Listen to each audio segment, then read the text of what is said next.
Hello everyone, ముందుగా అందరికీ నమస్తే అండి. మనం ఈరోజు పెసరపప్పు కూర ఎలా ప్రిపేర్ చేసుకోవాలో చూసేద్దాం. అదే మూంగ్ దాల్ మఖానీ. ఇది ఒక రిచ్ ఫైబర్ ఫుడ్.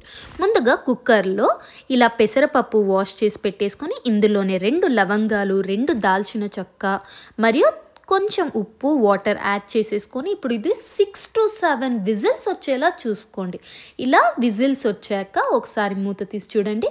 ఇలా మెత్తగా ఉడకాలి. ఇప్పుడు ఒక కడాయిలో కొంచెం ఆయిల్ మరియు 1 స్పూన్ గీ యాడ్ చేసేసుకొని అందులోనే ఆవాలు, జీలకర్ర, కరివేపాకు, ఉల్లిపాయ వేసుకొని మంచిగా ఇలా సాట్ చేసుకొని అందులోనే గార్లిక్ పాట్స్ కట్ చేసుకొని, రెడ్ చిల్లీస్ కూడా సాట్ చేసుకొని అందులో 2 కట్ చేసి పెట్టుకున్న టమాటో ముక్కలు, ఒక 1/2 స్పూన్ ఉప్పు వేసేసుకొని నూనెలో మగ్గేంతలా ఇలా స్మాష్ అప్ చేసేసుకోండి. ఇప్పుడు ఇందులోనే 1/2 స్పూన్ గరం మసాలా, పెప్పర్, కారం మరియు ధనియాల పొడి, ఇంకా ఈ నీళ్ళతో సహా ఈ పెసరపప్పుని యాడ్ చేసుకొని 2 గ్లాసుల వాటర్ కూడా ఎక్స్ట్రా యాడ్ చేసుకొని ప్లేట్ పెట్టేసుకోండి. ఇది ఒక 30 minutes బాయిల్ అవ్వనివ్వండి. అప్పుడే ఇందులో సారాంశం మొత్తం ఈ కర్రీలో వస్తుంది. ఇప్పుడు దీనికి కొత్తిమీరతో గార్నిష్ చేసి మరియు కస్తూరి మేతి కూడా యాడ్ చేసేసుకోండి.